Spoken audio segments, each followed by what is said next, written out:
Wala, may ano lang, may ano.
By the way, those who came late, you're not eligible to take the quiz form of this one, Yahweh.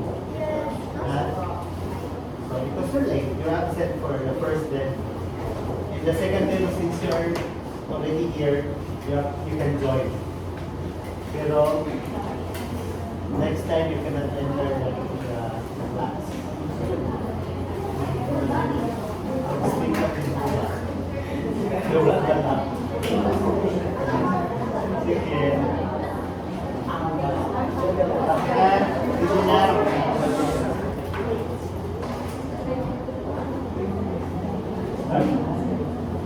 Okay, everyone, please stand. Stand straight. And let's pray. Mr. Captain, you will be here.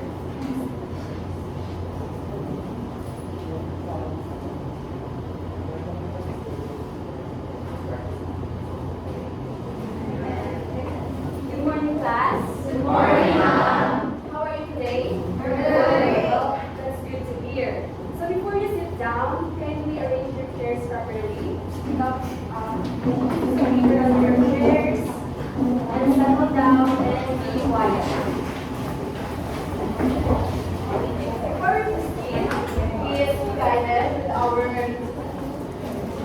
let's check your attendance. Please absent today.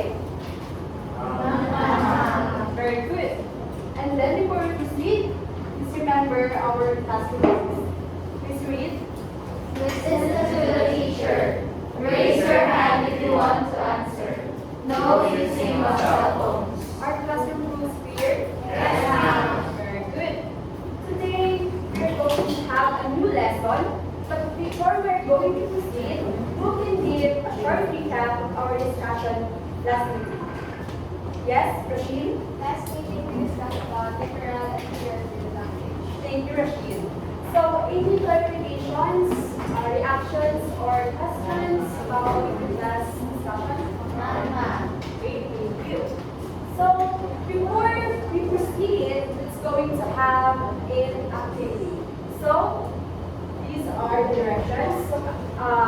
We're going to arrange the words to form an exact word. So, if you want to answer, just raise your hand, okay? Okay. The first one. Everyone? Yes, our phone. Let's see, it's news. Very good. And then the next one. Anyone? Yes, Janoy? Features. Features. Very good. And the next one?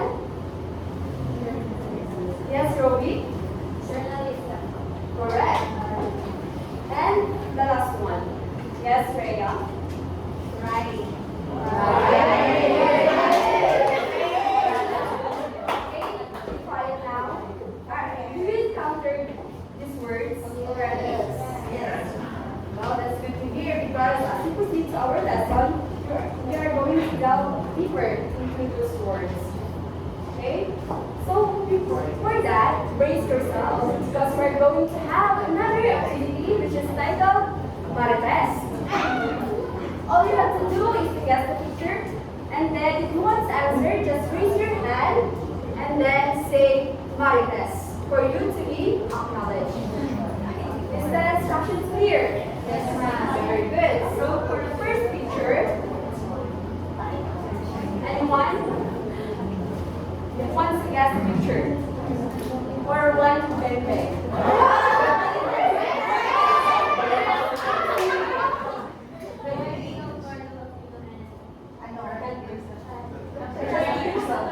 Let's see if you are correct. Very good. It's Latino and Quezon Valley. So our pies. For the second picture, yes, Freya Lisbeth. Sara Duterte, which is delivering her resignation to the public. About what? Can you About being a deputy secretary. let's see if you are correct. Yes, you are correct. So, kindly claim your prize here.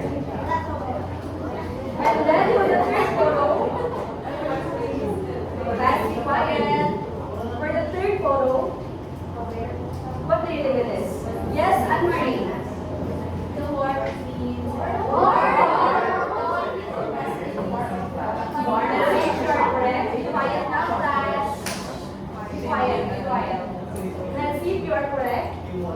Yes, you are correct, Anne-Marie. So, claim your prize here. And for the last photo, anyone who wants to guess? Yes, Justin. It's all about Rosmar and Randon Lavador when they went to Palawan and they have issues about the staff. And then they got persona non grata. Yes, Sir. that's it. That's correct. Yes, it's Rosmarinat and Don Lavador declared as persona non grata in the entire Palawan province. So Justin, can you give your prize here? So class, listen. All the photos are presented. What do you observe? Anyone? Can you raise your hand? Yes, Realin? those pictures like the things. Yes, very good, Realin. Thank you. So those photos that are presented are the current news today that you can see either in television or in newspapers. So what do you think are the significance of watching news today? Anyone? Yes, Trixie? Because they updated what is going on in our country. Yes, very good. Speaking of news class, we're going to have another topic for today. But before that, let's read our learning objectives. Anyone? Everyone. At the end of the lesson, the student should be able to do the following. Discuss accurately the features of journalistic writing through a class discussion, and identify the feature of journalistic writing correctly in the provided news article. Are the objectives clear? Yes, Yes, ma'am. So today we're going to discuss the features of journalistic writing. So when we say journalism, it is a style of writing that can be reported on a variety of media formats. It can be on television, broadcast, radio, magazine, or newspaper.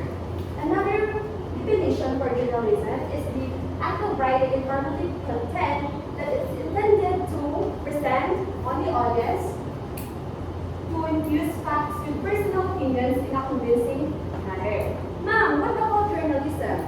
So when we say journalism, it is a person who works in journalism to report news. So they are involved in presenting news to the mass media. Okay, so who can give the difference between journalism and journalist? Yes, anyone? Raise your hand. Yes, Justin. So journalism is about the writing and the journalist is the person who writes. That's very good. So in journalism class, there are features we need to consider in order for us to create structured news. So these are the features that we need to consider. First, the headline. is the bold page heading that summarizes the story. So writing the headline, we must do the following. Few words of the story, catchy, this powerful and full of emotional language, and written in the present tense. So why do we need to include these four to write a headline? Yes, Lyria. Why do you need I think we need to put those elements so that we can actually audience attention. Yes, very good. It is for to capture the viewer's attention. Next one, byline. It is identify the writer's name. So it can include writer's name, writer's title, whether she is sports writer or feature writer, and the social media or the email address. The next one is photos and caption. It is where we found that it is related to the story and it helps to describe what the writer is talking about. So the photos must be real photo taken from the story and the caption that contains information that tells about the story. And next we have column. These are paragraphs arranged in column that contain actual information or the direct quotation from the experts. And the last one is relate. It is where all information is included so readers do not lose interest. So it must be written in present tense, it must be written in third person, and include quotes from involved people. Are the teachers clear, class? Yes. Do you have any questions, clarifications regarding teachers and teacher writing? None? Okay, if not, let's proceed to another activity. So we are going to have an activity titled What is the Scoop? So I will give you a task sheet. If you're going to do is to find the answer in the newspaper. This is group 1, group 2, group 3, group 4. Are the instructions clear? Yes. So people at the back, can you stand and come forward? And be quiet, please minimize your voice.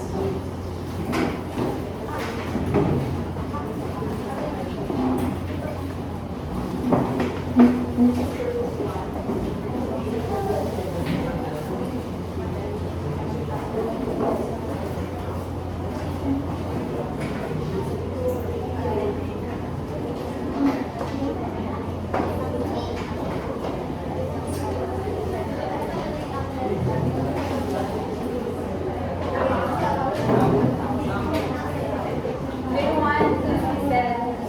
We're going to have 2 minutes to do the activity.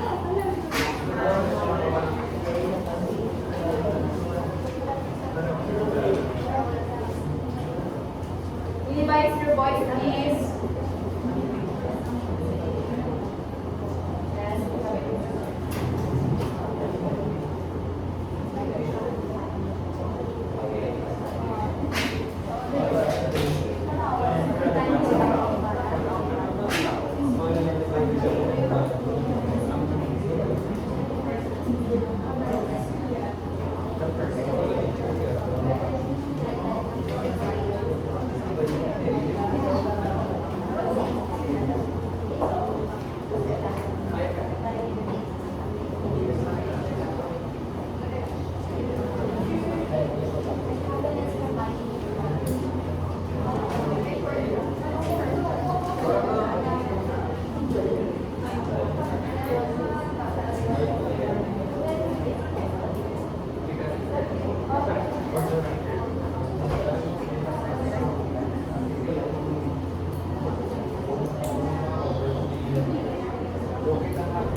Okay, time's off. Go back to your proper seats.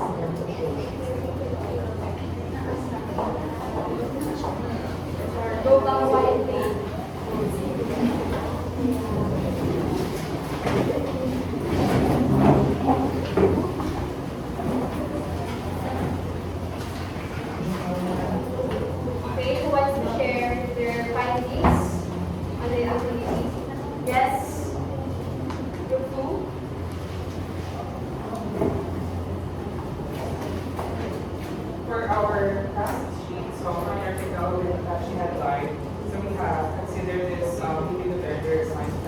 prevalent. So the reason why it's effective is because the person is well known and the same one is fighting. The second one, the author of the article is Argyle or Argyle Cyrus Denubos, and it tells that he or she is the author of the article. And for the strong please still consider this one. So basically the reason that they can engage is because it already summarizes the whole article. Okay, thank you, John Lloyd, for your sharing. Now we are looking at another activity which is titled Plays and Plays. So this is group 1 and group 2. Okay. This is again, we're going to collaborate to identify what is being described by the activity. So the first group that will finish the activity will have a prize.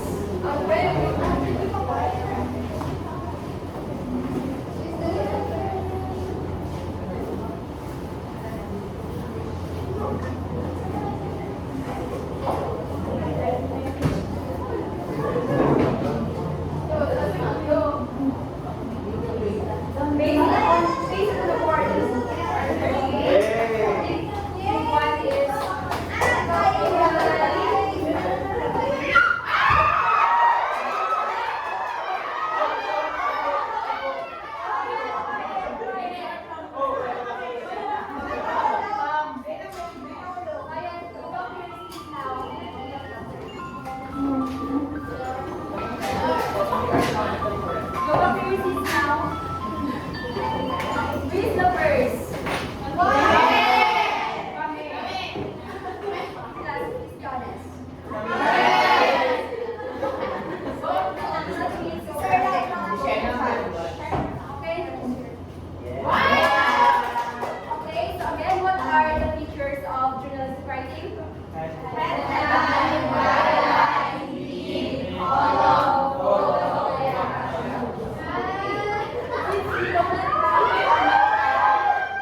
Thank you.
when you look at into the procedure, normally the teacher will prepare all these concepts that will be mag-anak ng mga classical concepts to answer the questions. What you did, you prepare questions where you can find the answer in the newspaper. So, what I'm saying here is you can actually modify as long as the concept of the method is still present in the teaching. Okay? But I'd like to highlight the giving of objectives, or the presentation of the objectives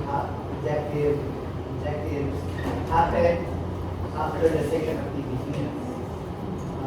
When you check your lesson plan, your second activity is already part of the presentation. The objective should be presented after the motivation. Okay? Because in the motivation portion, that is leading to the purpose. So leading to the purpose of the lesson requires presentation of the objective. Kung dapat yun na i-department. There is that.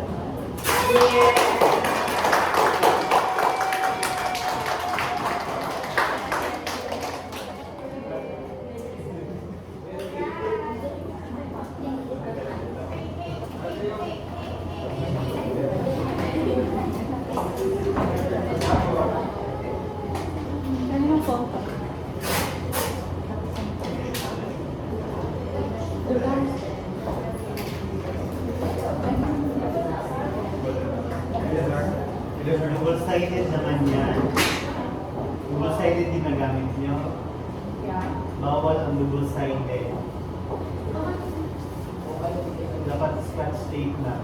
Tingnan nyo no, mga double-sided yan.